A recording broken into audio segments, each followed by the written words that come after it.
સમાચારમાં વાત હવે વડોદરાની કરીએ તો એમએસયુ હેડ ઓફિસના મુખ્ય ગેટ પર મોટું વૃક્ષ ધરાશાયી થયું। રજા હોવાથી મોટી દુર્ઘટના ટળી છે। વિદ્યાર્થીઓ અને વીસીની અવરજવર વાળા વ્યસ્ત ગેટ પર સદનસીબે મોટી દુર્ઘટના ટળી। વૃક્ષ પડવાના કારણે યુનિવર્સિટીના અડીખમ મુખ્ય ગેટનો કચરઘાણ વળી ગયો। યુનિવર્સિટી તંત્રની ઘોર બેદરકારી। ચોમાસા પહેલા જોખમી ઝાડોનું ટ્રીમિંગ ન કરાતા નિષ્ક્રિયતા છતી થઈ।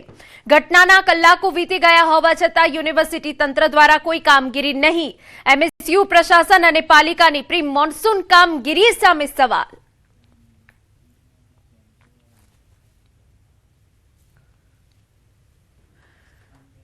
તો સદનસીબે રજા હોવાથી એક મોટી દુર્ઘટના ટળી ગઈ છે, પરંતુ યુનિવર્સિટી અને પાલિકાની અહીંયા ઘોર બેદરકારી સામે આવી છે। ગેટ પાસે મોટું વૃક્ષ ધરાશાયી થઈ ગયું। રજા હોવાથી મોટી દુર્ઘટના ટળી છે, પરંતુ ગેટનો કચરઘાણ વળી ગયો।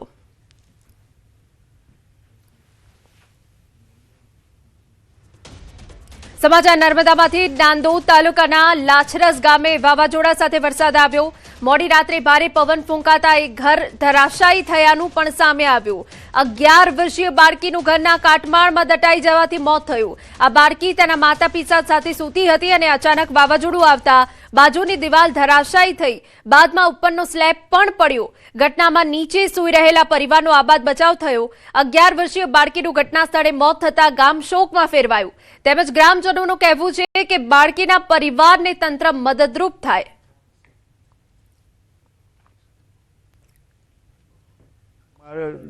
ગામમાં જે ઘર ધરાશય થયું એ ઘરમાં સભ્ય અંદર સૂતા હતા અને એમાં 2 કે 3 સભ્ય બચી ગયા હતા। આ છોકરી અમારે થોડી અંદર ડીપમાં સૂતી હતી, બચાવી શક્યા નથી। અમારે ગ્રામજનોની એટલી જ માંગ છે કે આ જે કુટુંબ પર જે ઘટના બની છે એ વહેલામાં વહેલી તકે એને મદદ થાય। તો અમે ગ્રામજનોએ પ્રયાસ કર્યો કાઢવાનો, તો એને કાઢતાને સિવિલમાં રિફર કરી, પણ રિફર કરતા એનું મૃત્યુ થયેલું છે। તો અમારી તંત્રને માંગ છે કે એમને કોઈ સહાય મળે।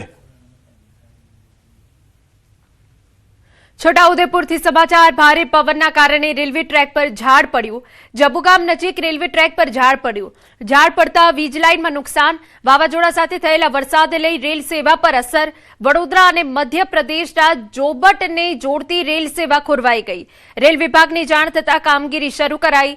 આપને જણાવી દઈએ, જોબટથી વડોદરા તરફ જતી ટ્રેનને છોટાઉદેપુર રોકી દેવાઈ। વડોદરાથી જોબટ જતી ટ્રેન રદ કરાઈ। મધ્યપ્રદેશ તરફથી વડોદરા જતા મુસાફરો અટવાયા।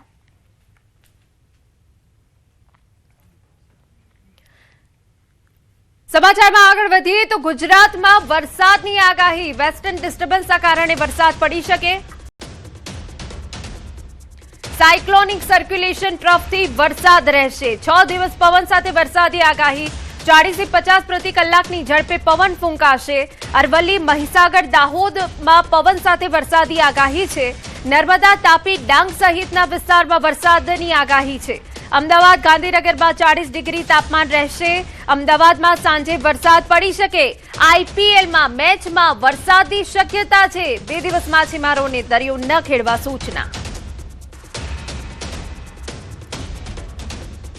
अगले 6 दिन तक गुजरात रीजन और सौराष्ट्र कच्छ में आइसोलेटेड से स्कैटर्ड और डे 3 में फेयरली वाइड स्प्रेड बारिश होने की उम्मीद है। इसके साथ ही हम थंडरस्टॉर्म भी एक्सपेक्ट कर रहे हैं 1 से 6 डे 1 से डे 6 तक, जिसमें से पहले 3 दिन जो थंडरस्टॉर्म की स्पीड रहेगी 50 से 60 किलोमीटर प्रति घंटा के हिसाब से गुजरात रीजन में, और जो सौराष्ट्र कच्छ में है 40 से 50 किलोमीटर प्रति घंटा 6 दिन, और गुजरात रीजन में डे 4 से डे 6 40 से 50 किलोमीटर प्रति घंटा। જૂનાગઢમાં જામ્યો વરસાદી માહોલ। દાતાર પર્વત પર જામ્યો મનમોહક વરસાદી માહોલ।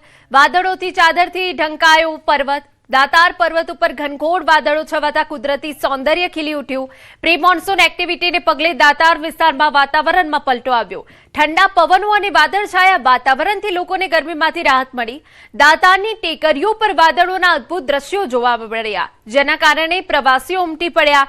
સ્થાનિકોએ કુદરતના મનમોહક નજારાનો ભરપૂર આનંદ માણ્યો। વરસાદી માહોલથી દાતાર વિસ્તારનું સૌંદર્ય અનેક ગણું વધ્યું।